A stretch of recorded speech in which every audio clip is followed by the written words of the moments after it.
Hello, I'm Matthew from Dapper Magic, and today we're talking weddings. These are my 5 top tips for weddings to turn any day from good to great.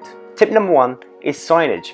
Are people able to find where your venue is? A lot of weddings are now on Google Maps. People tend to use their phones for navigation rather than GPS systems, which is great because there's a lot of businesses listed on there. However, there's still a number of venues which are unusual or quirky which are difficult to find. If that's the case, then make sure it's well signposted with your names in big bold letters on the side of the road. If not, then use your wedding party. Ushers and the best men, they're there to help on the day. Tip number 2 is the music. Many couples will think about the music during the ceremony and during the evening, but not so many think about the music during the drinks reception and during the meal.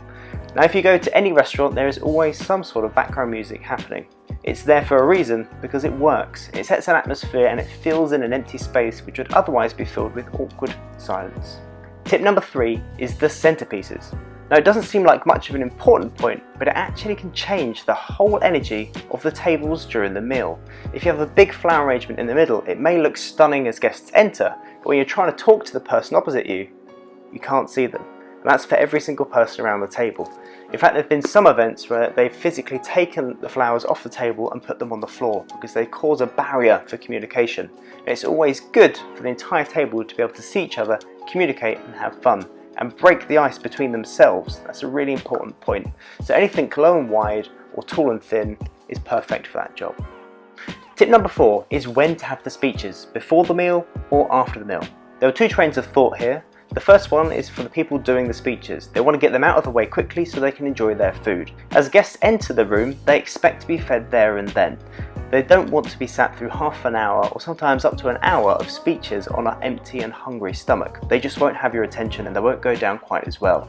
At the end of the meal, all they want to do is sit down and listen, and you'll have a better audience, more attentive, and because they've broken the ice between themselves, they'll have more fun and laugh at the jokes. So always have the speeches at the end of the meal.